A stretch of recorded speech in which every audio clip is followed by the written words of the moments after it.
ఆ రకంగా ప్రజలను మభ్యపెట్టి మహిళలను మోసం చేసి అధికారంలోకి వచ్చి ఈరోజు ఉచిత బస్సు అని చెప్పని ఆల్రెడీ 14 నెలల టైం అయిపోయింది.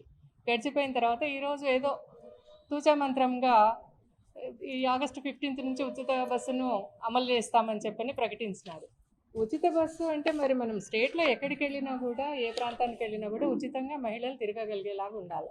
అట్లా కాకుండా కేవలం కొన్ని బస్సులు అనౌన్స్ చేసినారు. Palle Velugu, ultra Palle Velugu, city ordinary, city metro express ఈ బస్సులకు మాత్రమే వర్తింపజేస్తారంట. మరి మన స్టేట్లో దాదాపు 12,000 బస్సులు ఉన్నాయి. 12,000 బస్సులలో కేవలం 50% బస్సులే, అంటే కేవలం 6,000 బస్సుల్లో మాత్రమే ఉచిత బస్సు సదుపాయాన్ని ప్రకటించినారు ఈరోజు. ఈ ఉచిత బస్సు ఈ పల్లె వెలుగైనా, అల్ట్రా పల్లె వెలుగైనా, సిటీ ఆర్డినరీ, సిటీ మెట్రో అయినా కూడా కేవలం అది సగటున ప్రయాణించే రూట్ కేవలం 40-50 కిలోమీటర్లు మాత్రమే ప్రయాణిస్తుంది. మరి 40-50 కిలోమీటర్లు ప్రయాణం చేసి మనం తిరుపతి ఎక్కడుంది, కాళహస్తి ఎక్కడుంది, కాణిపాకం ఎక్కడుంది, సింహాచలం ఎక్కడుంది, ఇవన్నీ పోవాలంటే మహిళలకు సాధ్యమేనా? ఇట్లా అలవిగాని వాగ్దానాలను ఇచ్చి ప్రభుత్వం అధికారంలోకి వచ్చి మహిళల్ని మోసం చేయడాన్ని ఏ రకంగా మనం చూడాలా అని చెప్పని మేము ఈరోజు ప్రశ్నిస్తూ ఉన్నాము. సిటీ ఆర్డినరీ బస్సులు కూడా అంతే, కేవలం 30 కిలోమీటర్లు దాటి వెళ్ళవు. అంటే జిల్లా సరిహద్దులు దాటే బస్సులు చాలా తక్కువ. జిల్లానే దాటలేని వాళ్ళము మనము మరి రాష్ట్ర సరిహద్దుల వరకు పోగలగాలంటే ఏ రకంగా పోగలము? ఇట్లాంటి పథకాన్ని గొప్పగా అమలు చేశానని చంద్రబాబు నాయుడు ఈరోజు చెప్పుకుంటూ ఈ కూటమి ప్రభుత్వము అన్ని పథకాలను మేము అమలు చేసేసినాము, మహిళలందరికీ సాటిస్ఫైగా ఉన్నాము అని చెప్పని గొప్పలు చెప్పుకుంటా ఉన్నారు.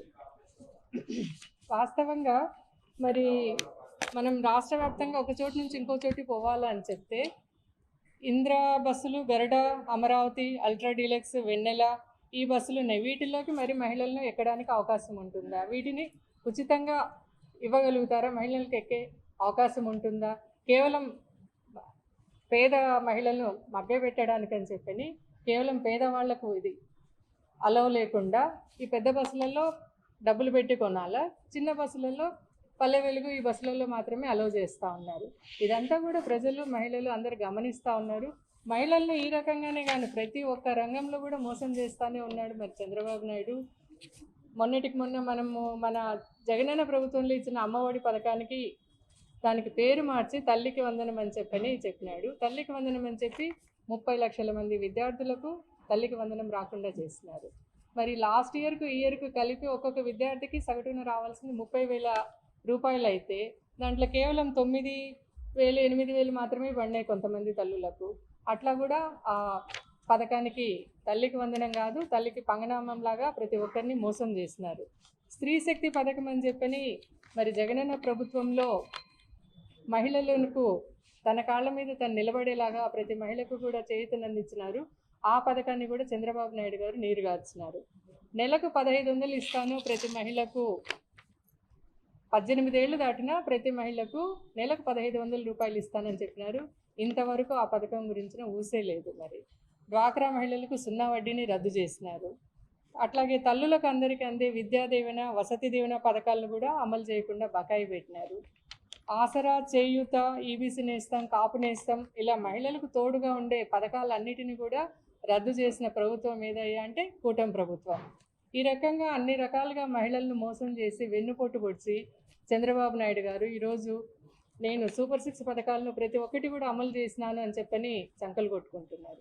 అట్లాగే మరి సంవత్సరానికి 3 సిలిండర్లు ఇస్తానని చెప్పినారు. మరి 2 సంవత్సరాలు అయిపోయింది. 2 సంవత్సరాలు కలిపి కేవలం 1 సిలిండర్తోనే స్టాప్ చేసినారు. ఇంతవరకు ఆ పథకం గురించి లేదు. ఏమంటే ఉచిత గ్యాస్ కూడా మేము అందజేస్తున్నామని చెప్పని చెప్పుకుంటూ వస్తున్నారు.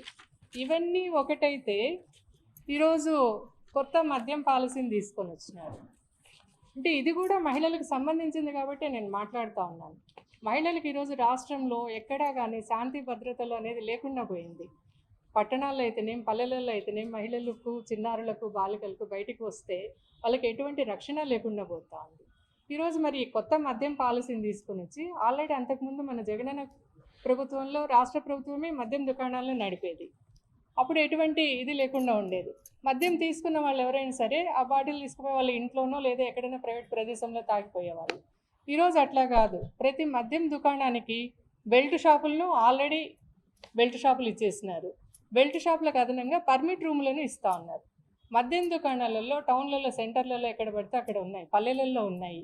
వాటికి పర్మిట్ రూమ్ లైసెన్స్లు ఇస్తే మరి పట్టపగలు మహిళలు ఏ రకంగా రక్షణగా బయటికి పోగలరు? మహిళలు అయితేనేమి, చిన్నారులు అయితేనేమి, స్కూల్ పోయే స్టూడెంట్స్ అయితేనేమి, రోడ్ల మీద వాళ్ళు ఆ మద్యం దుకాణాలలో కూర్చొని పక్కన పర్మిట్ రూమ్లలో తాగి రోడ్ల మీద వాళ్ళు అసభ్యంగా ప్రవర్తిస్తూ ఉంటే మహిళలకు, చిన్నారులకు, ప్రజలకు ఏ రకంగా రక్షణ ఉంటుంది? ఈ పర్మిట్ రూమ్లను కేవలం నువ్వు నీ ప్రభుత్వం ఆదాయం కోసం అని చెప్పని చూసుకొని ఇట్లా పర్మిట్ రూమ్లను లైసెన్సులు ఇవ్వడం మంచి పద్ధతి కాదు అని చెప్పని మేమందరం క్వశ్చన్ చేస్తూ ఉన్నాము. అట్లాగే మరి ఏ రకంగా చూసుకున్నా కూడా చంద్రబాబు నాయుడు గారు అయితేనేమి, కూటమి ప్రభుత్వం అయితేనేమి ప్రజలను అనేక రకాలుగా మభ్యపెట్టి ఈరోజు అధికారంలోకి వచ్చి ఏ పథకాన్ని 143 హామీలను చెప్పినాడు ఆయన. 143 హామీలలో ఏ ఒక్కదాన్ని కూడా సంపూర్ణంగా అమలు చేయకుండా ప్రతిదీ మేము చేసేసినామని చెప్పని వీళ్ళు ఈరోజు సుపరిపాలన అంటూ ప్రతి ఇంటికి తిరిగి చెప్పుకుంటా ఉన్నారు. ఇది కరెక్ట్ కాదు. ప్రజల తరపున పోరాటం చేయడానికి ఎప్పుడు కూడా జగనన్న సైనికులం అందరం కూడా రెడీగా ఉన్నాము. ప్రజలకు రావాల్సినటువన్నీ అందే వరకు కూడా మేమందరం పోరాటం చేస్తాము. ప్రజలకు ఇక్కడ ఏం జరుగుతూ ఉంది అని చెప్పని మేము అన్నీ విపులంగా విశదీకరించి వాళ్లకు కరెక్ట్గా చేరేలాగా కూడా సమాచారాన్ని మేము ముందుగా ఉంటామని చెప్పని కూటమి ప్రభుత్వాన్ని హెచ్చరిస్తూ ఉన్నాము. అన్న మీరు